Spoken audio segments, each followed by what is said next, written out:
Now turn to Part 1. You will hear a conversation between a customer service representative and a customer who demands a full refund. First, you have some time to look at questions 1 to 4.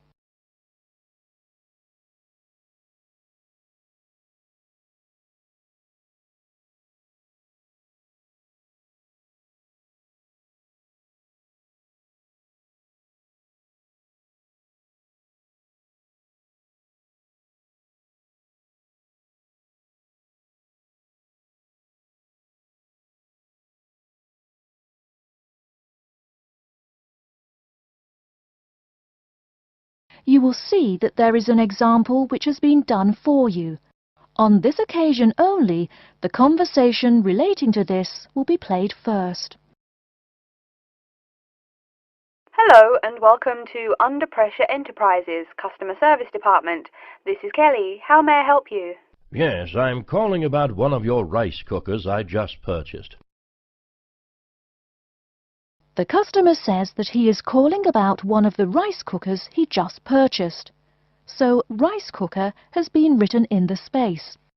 Now we shall begin.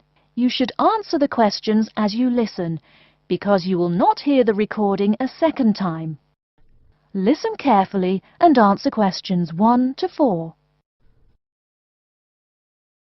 Hello and welcome to Under Pressure Enterprises Customer Service Department.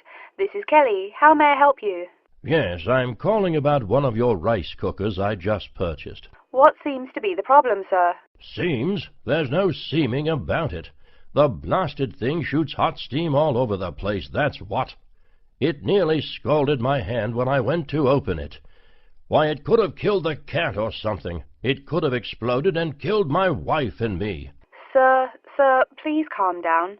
As long as the steam escapes the cooker, it won't explode. So you're telling me there's no problem? Are you calling me a liar? Sir, no one is calling you a liar. Yes, so I demand a full refund.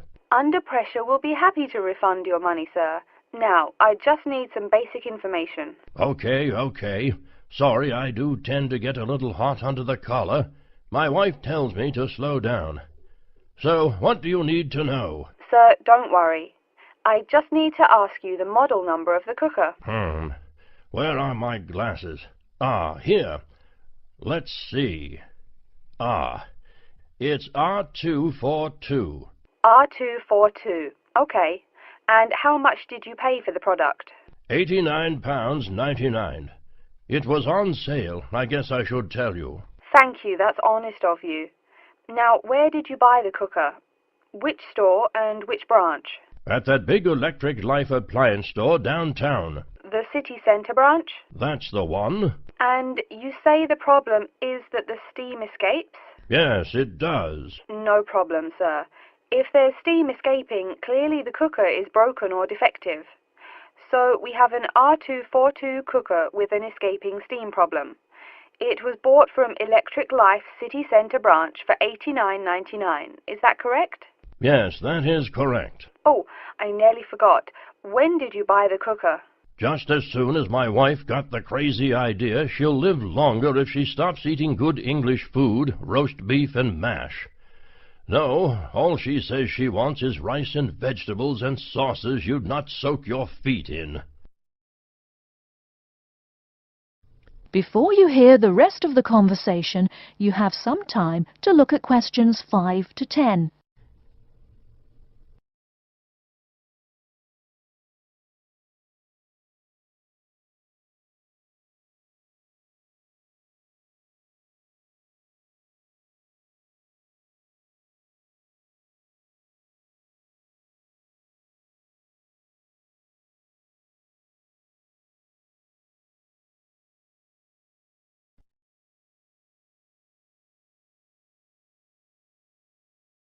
Now listen and answer questions 5 to 10. Sir, when did you buy it? Oh, there I go again. Let's see. We bought it just 6 months ago. We hardly use it either. But 6 months? Is that too long? I mean, for the warranty? Very well. That's well within the warranty period. Now, what's your name and address? Name and address? What for? Sir, it is company policy. If you want your money, you must inform me. Money, you say? Oh, my name is Herbert Hewitt, and my address is 84 Park Road. Is that here in Coventry? Yes, the postal code is B0241DJ. But I don't think sending things in the mail is very secure or very efficient. I mean... Don't worry, Mr. Hewitt, don't worry. We can credit the money to your credit card. You do have one, don't you? Yes, that's how we paid for the cooker. Oh, yes. We still have the number on the computer. I only need to ask your card's expiry date. I'm afraid I never give that sort of information out. I mean, once you have that, anyone could go charging things and... Sir, I said your expiry date, not your card's password. Oh, yes. Foolish me. Of course, you didn't say password. Let's see. That will be April 2008. April 2008. Very well. Your card still has nearly 2 months left to go. We'll get that refund right to you, probably by 5 o'clock this evening. You had better. If I don't get my money... Wait. Yes, I know I'm losing my temper again. I really am sorry. I haven't had my medicine today. And, sir, just one more question for our records. How often do you go shopping at the city centre branch? Oh, well, it's hard to say. I suppose maybe once a month. But I can tell you this. If I don't get my refund, I'll never shop there again. Oh, I think it's time to start looking for another job. That is the end of section 1. You now have half a minute to check your answers.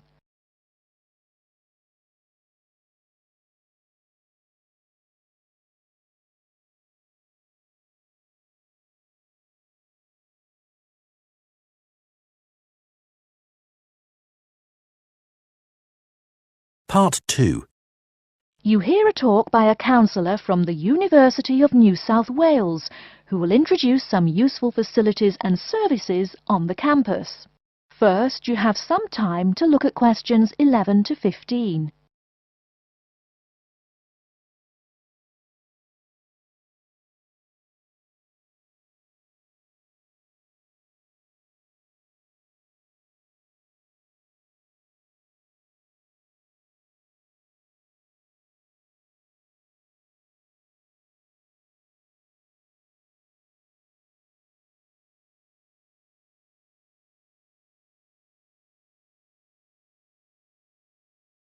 Now, listen carefully and answer questions 11 to 15.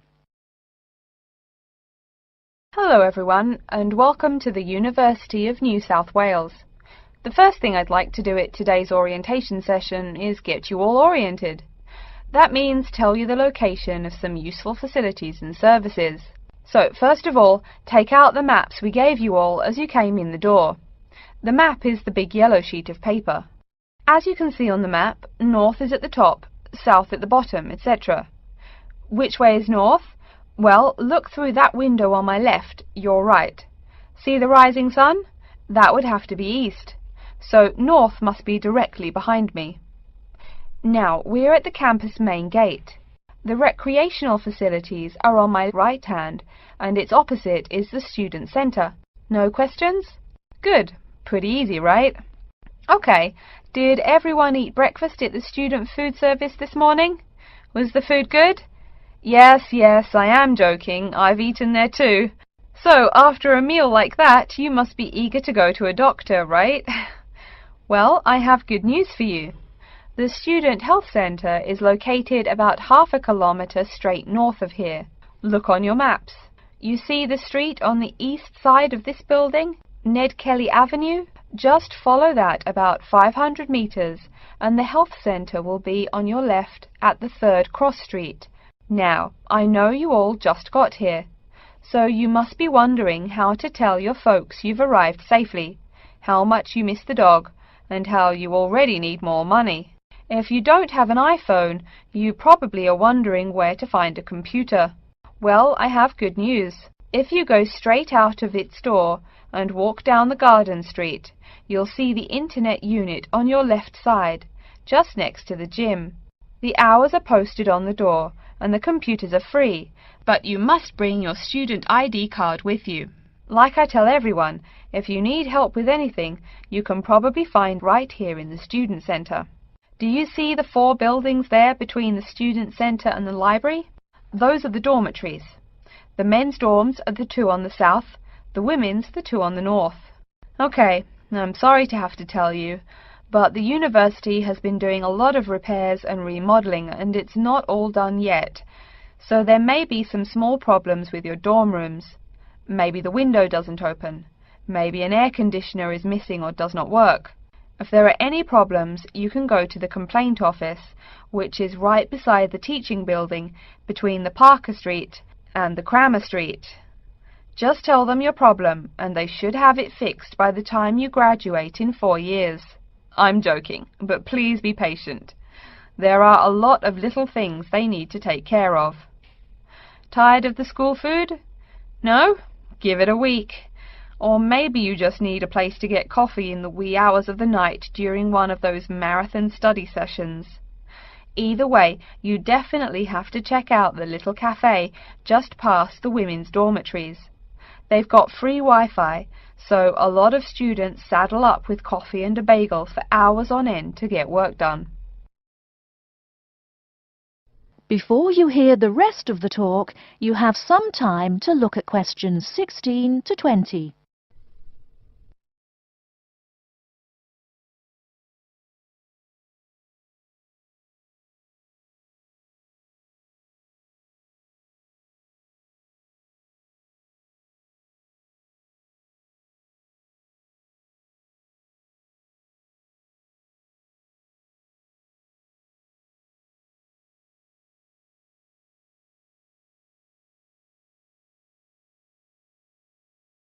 Now listen and answer questions 16 to 20.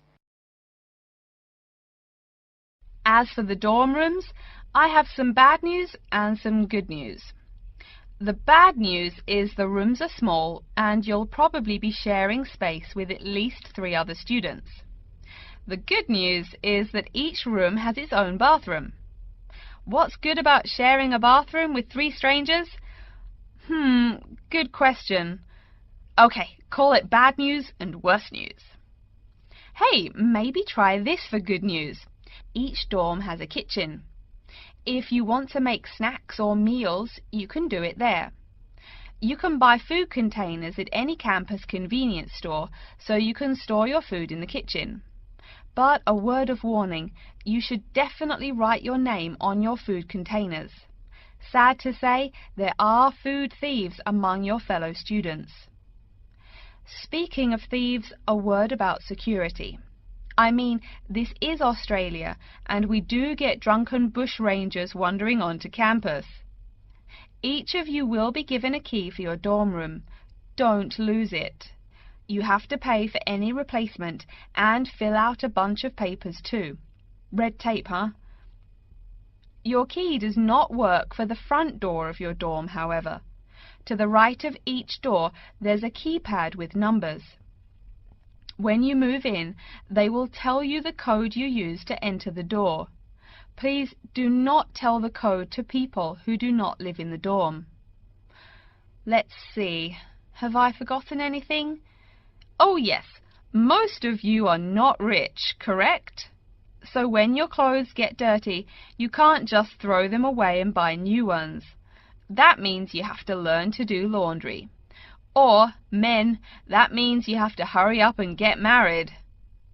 If you decide to wash those clothes and not get married, there are laundries in each dorm. Where? Oh, I almost forgot to tell you. The laundry for each dorm is in the basement. Some real good news this time if you're a student, it is free. You do have to buy your own soap, however.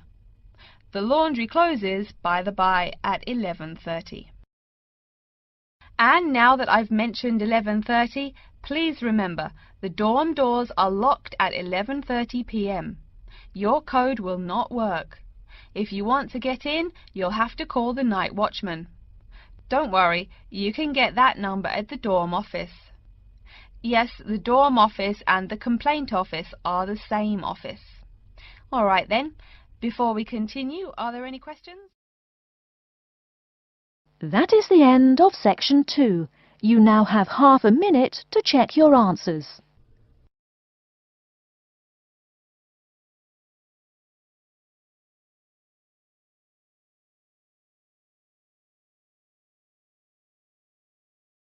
Part 3. You will hear two students, Nina and James, discussing different type of work. First, you'll have some time to look at questions 21 to 26.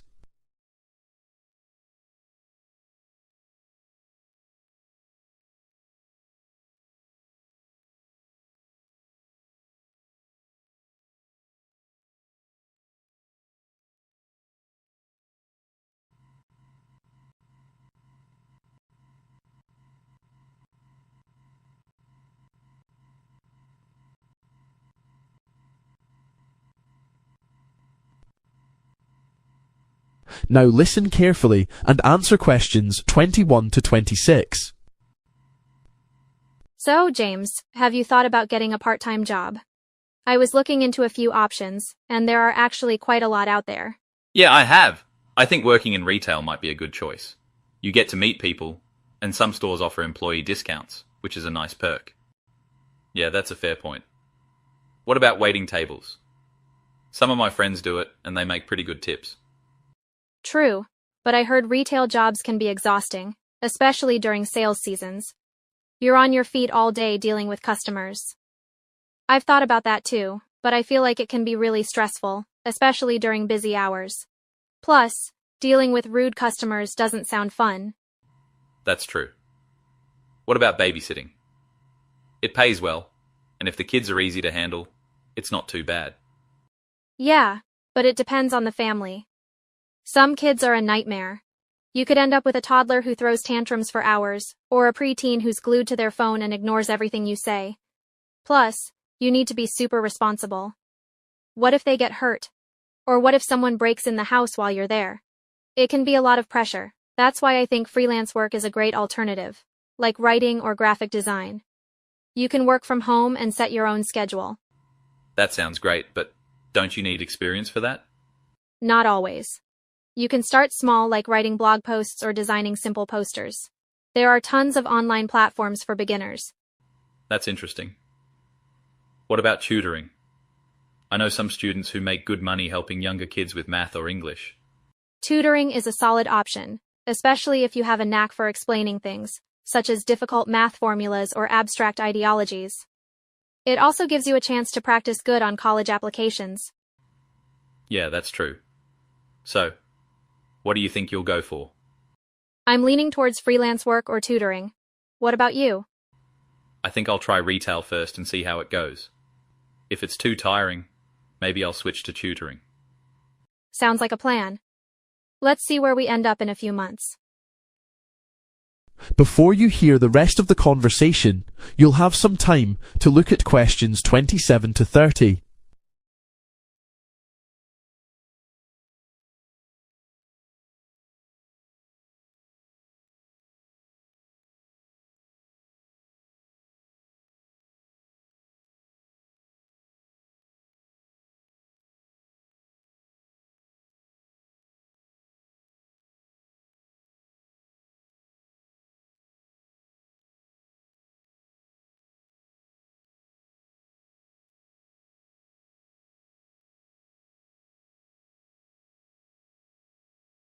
Now listen and answer questions 27 to 30. So, James, have you thought any more about your options after you leave college? Or are you planning to stay on for another year? No, I'll finish this year. I've got a place on a training program for treasury analysts in a bank. I'm really pleased about that. Congrats. I was worried I might not find anything after I left college, especially with the current economic problems. So, do you think you'll stay there for a long time? That's my intention, yes. I'm sure I'll stay there for quite a while. I'd like to work my way up to a senior management position. I actually read this book last week about the importance of having a clear career plan in mind, even if you're just starting out. What about you? What are your plans? I'm still not sure. I've got a place on a course next year, which I'd like to do. It's a tour guide training course which teaches you the ins and outs of the tourism industry, including marketing, customer service, and tour planning. I'd really love to do it, but it's in Hong Kong. I really think you should go for it. It's a once-in-a-lifetime opportunity, you know? Why pass it up? Although, I guess getting the visa could be a pain. Should you wait until you have it in hand? You won't even get off the plane without it. Actually, I can apply for a student visa, and it should only take a day or two. Hong Kong immigration is super efficient. I'm more worried about my driving license, to be honest. I've been putting it off, but I heard you need an international one to drive there. Nah, you'll be fine. Everyone just takes the subway. Plus, cars are crazy expensive there, so most people don't even bother to get a driving license. When does the course start anyway? July next year. Perfect. That means you'll have plenty of time to finish your university degree. I think that's the most important thing, really. You're right, I should really go study for my final exams now. See you later. That is the end of part 3. You now have 30 seconds to check your answers to part 3.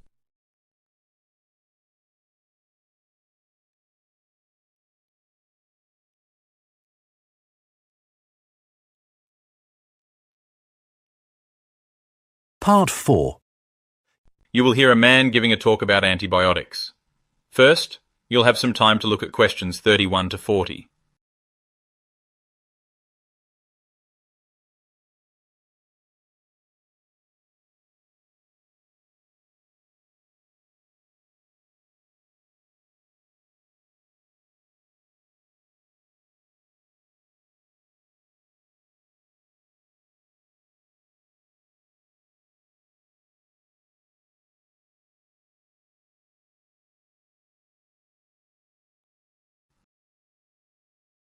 Now listen carefully and answer questions 31 to 40.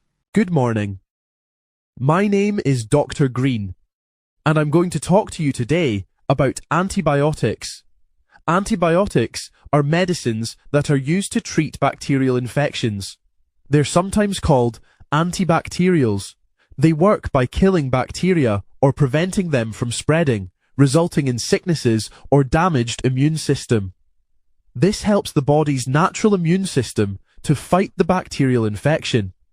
Some common diseases, typically treated with antibiotics, can be tuberculosis or pneumonia. The first antibiotic was penicillin, discovered by Alexander Fleming in 1928. He was growing bacteria in dishes in his laboratory, and he found that one of the dishes had become contaminated with a fungus. He noticed that the bacteria around the fungus started to die off. So he carried out some tests on the fungus and discovered that it was producing a substance that was killing the bacteria.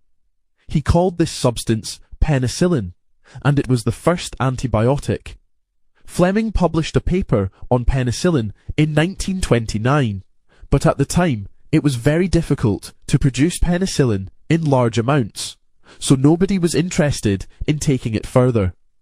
Then, in 1938, two scientists in Oxford, Howard Florey and Ernst Chain, came across Fleming's paper and decided to try and produce penicillin in large quantities.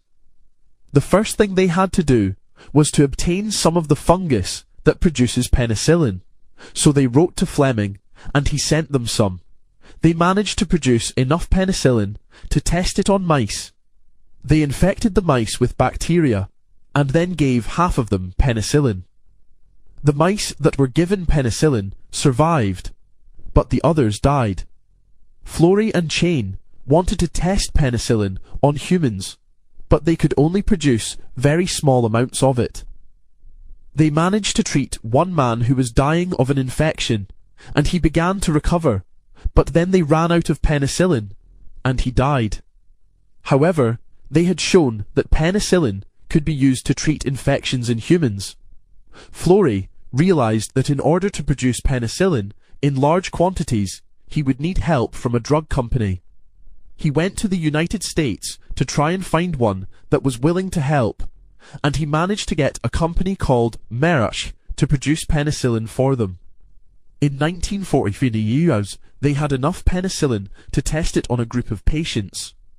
The tests were successful, but they still didn't have enough penicillin to treat patients on a large scale.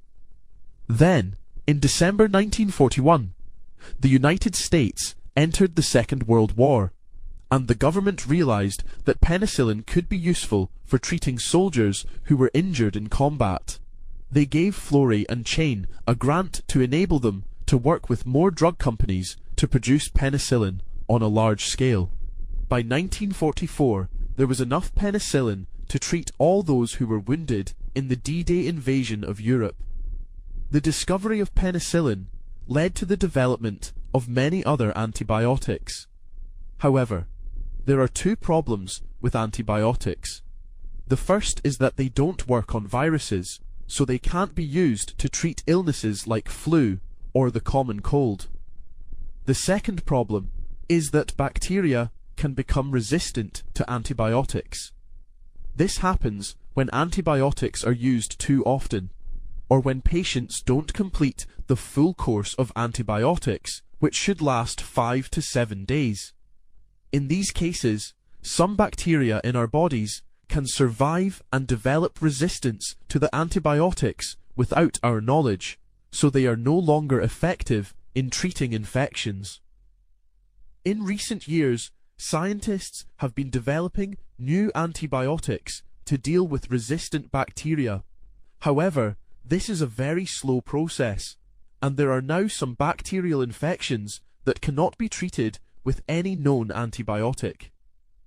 This is a very serious problem, and it's important that antibiotics are used carefully and only when necessary. The development of new antibiotics is a complex and lengthy undertaking. Researchers must identify novel compounds with antibacterial properties, test them rigorously for potency, that is, whether it can effectively kill the most stubborn bacteria, and safety, as in, does it kill what it needs to kill, or can it become lethal for human consumption? This can take many years, even decades, and involves significant financial investment. Furthermore, even when a new antibiotic is developed, its effectiveness may be short-lived, as bacteria can develop resistance to it relatively quickly.